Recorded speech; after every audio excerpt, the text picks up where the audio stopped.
Today I was running, and this guy passes me in the car. And it's about 100 degrees out here, 70% humidity. And the guy comes back around, looks at me. He pulls his car by me and says, "Why the f are you out here?" I said, "Because you're not." Sometimes your motivation needs to be because no one else wants to do it. We need doctors. We need lawyers. We need dentists. We need teachers. We also need savages. This message I do is not everybody. So I don't want to say that soft bullshit about, do you have sunscreen on? This message is dangerous. It's too hot. I'm not asking you to be like me. Do you? The mind will trick you. And it's saying, just sleep in today, you deserve it. Sometimes you don't deserve it. I've worked too hard. You really haven't worked hard enough. You're growing in a comfortable world. There's no real growth there. The real growth is right now, you don't want to, you know where you should go. That's why you're not there. It's that place where you wake up and you're, man, I don't want to do this today. What people don't get though, the physical is what starts everything. You have to challenge yourself physically every single day of your life. And that's where the growth comes from. Takes the growth in your mental aspect, in your spiritual, everything grows because you start feeling better about yourself.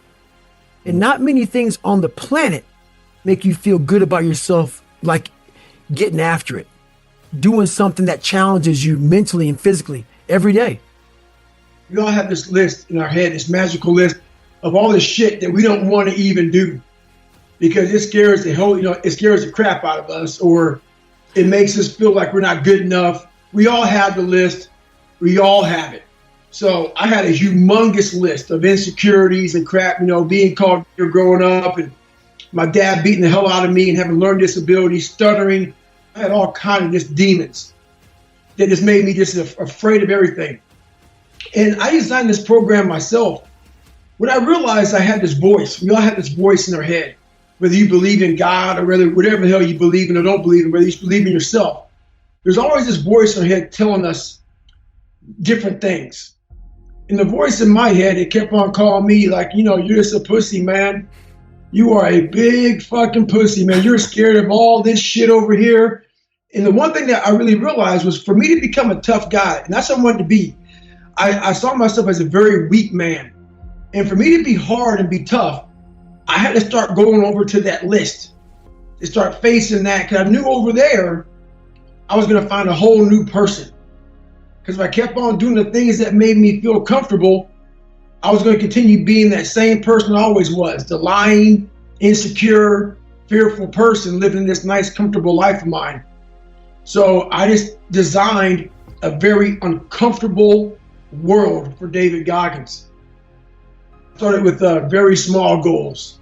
It wasn't like I went out there and, I started out real big, and I realized that the big goals were just crushing me, because they weren't happening fast enough. And I had to start making big things very small.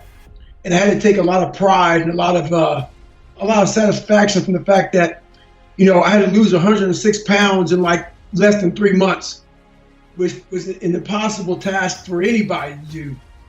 So instead of looking at 106 pounds, man, I was happy to lose a pound. I was happy to run a quarter mile, because you know how it is as a power lifter, man, you're not running anywhere.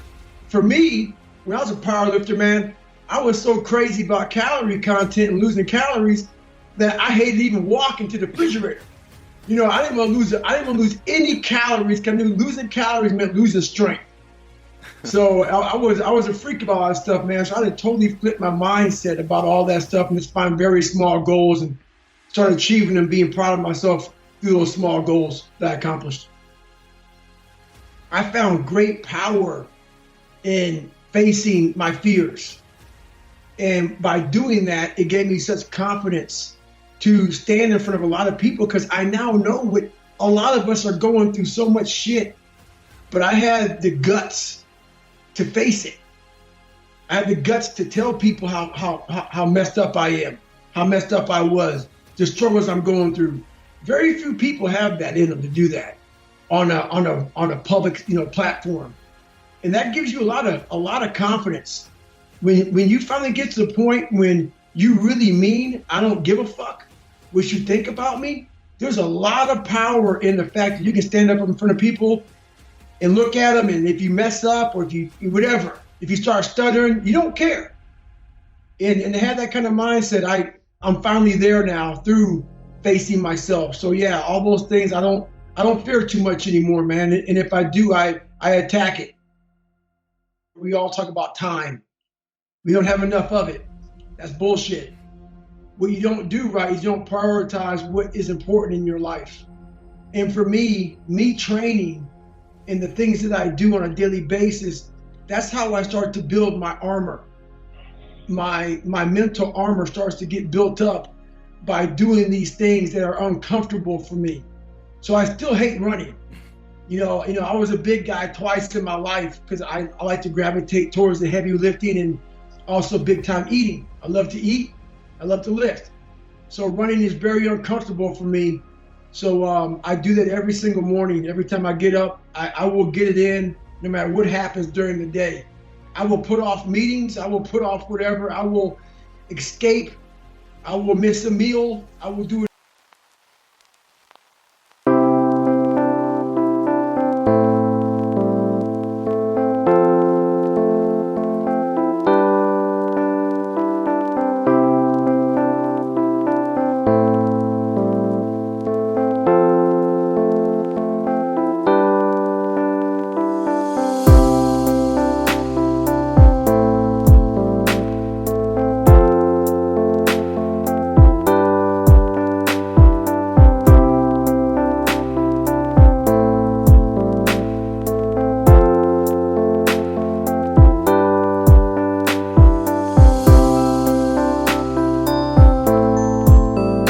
Whatever it takes to get that exercise in. People out there would think I'm not happy, and I am happy because this is my lifestyle. This is what I want to do. But trying to find your best self, you become unbalanced. And people always talk about this mythical creature called the balance. You want to be balanced, and I think balance is a bunch of bullshit. If you want to be great at anything, the Michael Jordans, the Tiger Woods, the greatest people of all time, all these guys, you talk to these guys, on the surface, they have a life. But I guarantee you drill down deep, man, they are so off fucking balance, and that's how you become great. And I realize a lot of us big guys, man, we got some serious demons. The biggest thing in life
that you have to do is you have to be proud of yourself.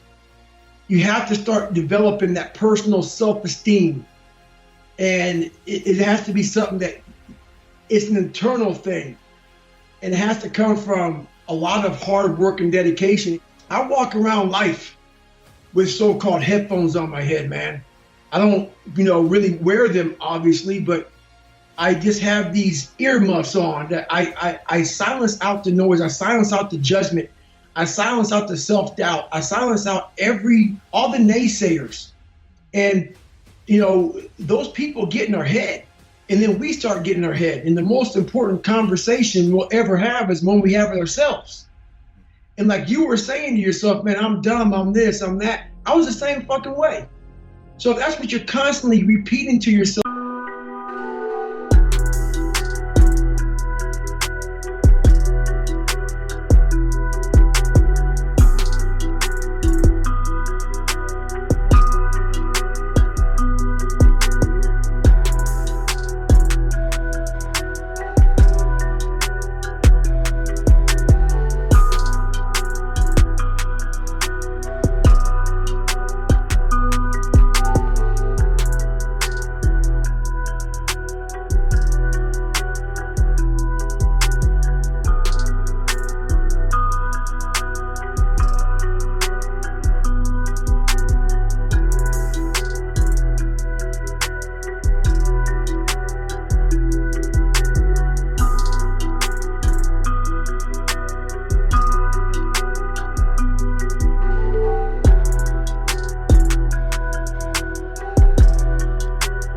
yourself in that internal conversation, man, that's who you're going to be.